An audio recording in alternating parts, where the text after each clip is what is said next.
It's 2024. I live on a sailboat in the tropics.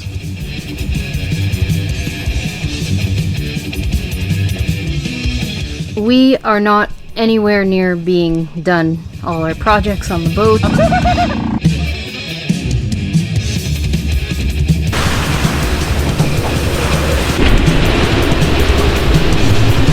It's been raining for like 2 weeks straight, and we have leaks on the boat.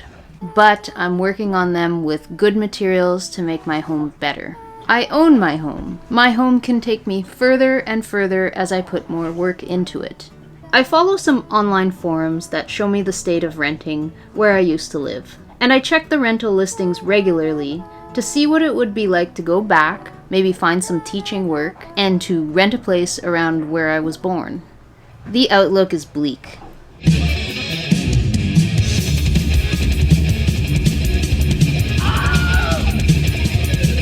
We love to tear stuff down around here. But we've learned that we have to balance that carefully with building back up. Even as we rip out the frames and tear them to shreds, we're imagining an alternative. We're envisioning how it can all be made better. This time, this project, I'm frustrated. I've been trying to sculpt and shape a vision, but it doesn't seem to be working. I can say that this happens with most projects we do on the boat. There have been many moments where it just seems like it's not going to work, that we'll run out of money and materials. Rain, for the unconventionally house such as us, is more than just an abstract weather pattern. It's a test of things like creativity, preparedness, and resilience. Every drip that sneaks through is a sharp reminder that my home can crumble and rot and even sink if I don't keep on grinding and sanding and epoxying. Yes, I spend hours fixing things that might not even be a concern when renting a modern apartment or maintaining a normal home, but at the end of the day, this space is mine. Every effort I put into my boat comes back to me tenfold in the form of freedom and possibility. So, as the rain continues to come down, I'm reminded of why I chose this, I guess. It's not just about escaping drudgery and living somewhere warm. It's about trying to create something sustainable and meaningful for spiritual and material well-being. Yes, it's worth fighting for a modicum of well-being. Let's go!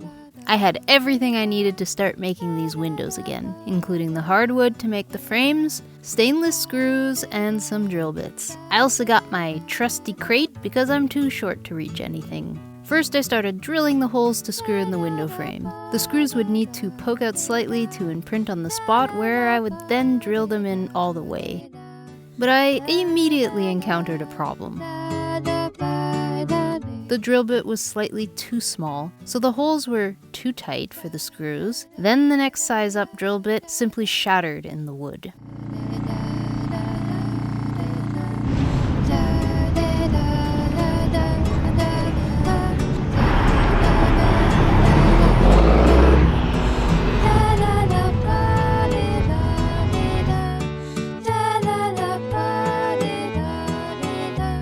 With the new right-sized drill bit, I continued installing the wooden window frame.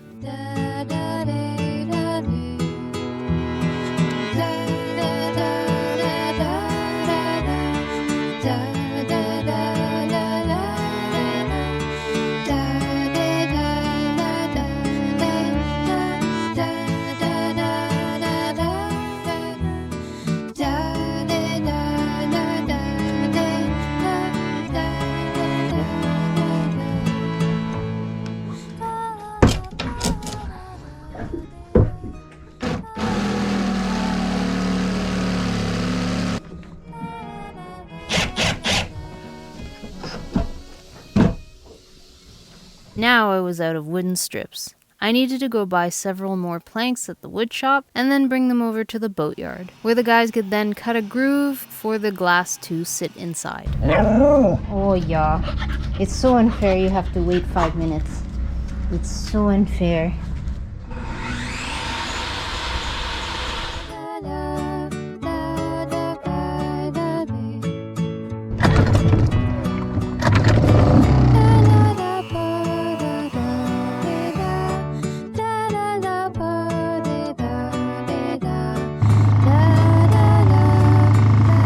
Now that I had more wood, I could start to fill in the gaps.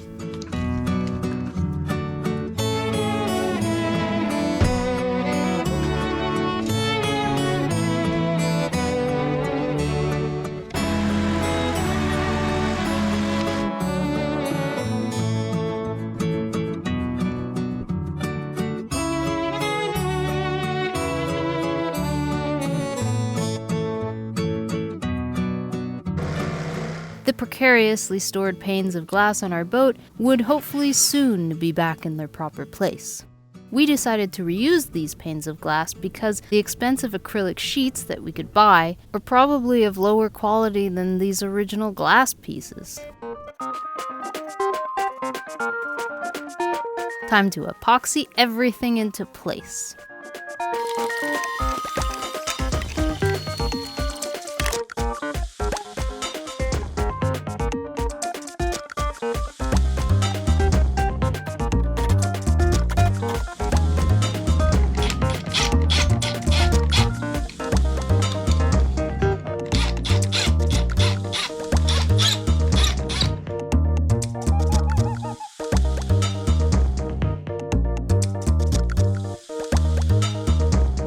Each time I would begin epoxying, I would then have to end the session because of the mist and the rain. But the frames were kind of beginning to take shape.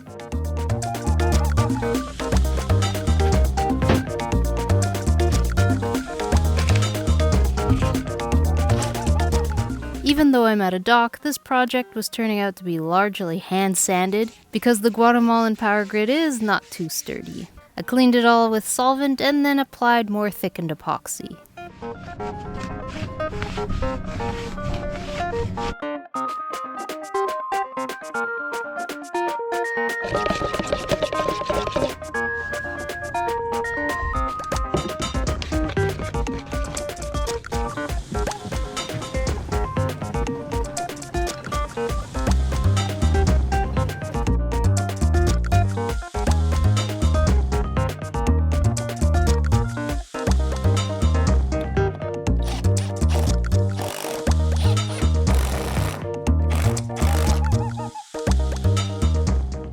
Between all this pilot house window building, I had to fill in for Mrs. Claus in the local Christmas parade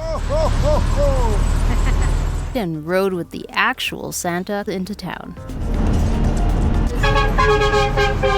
Now it was time to sand and grind, but I was going to attempt to get a little less dust into my home environment, as well as anywhere around my boat and outside the boat, because this is not a boatyard anymore.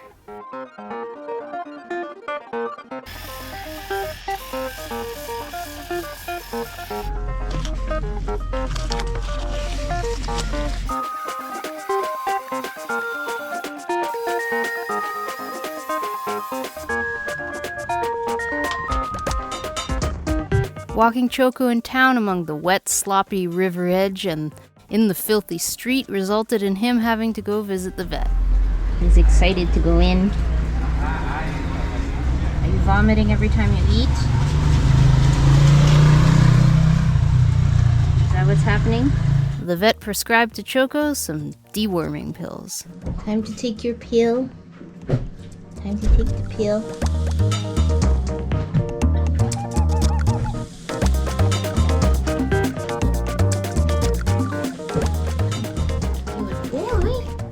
Thank you for watching and sticking with me through these boat projects. I hope you enjoy, and we'll see you next time.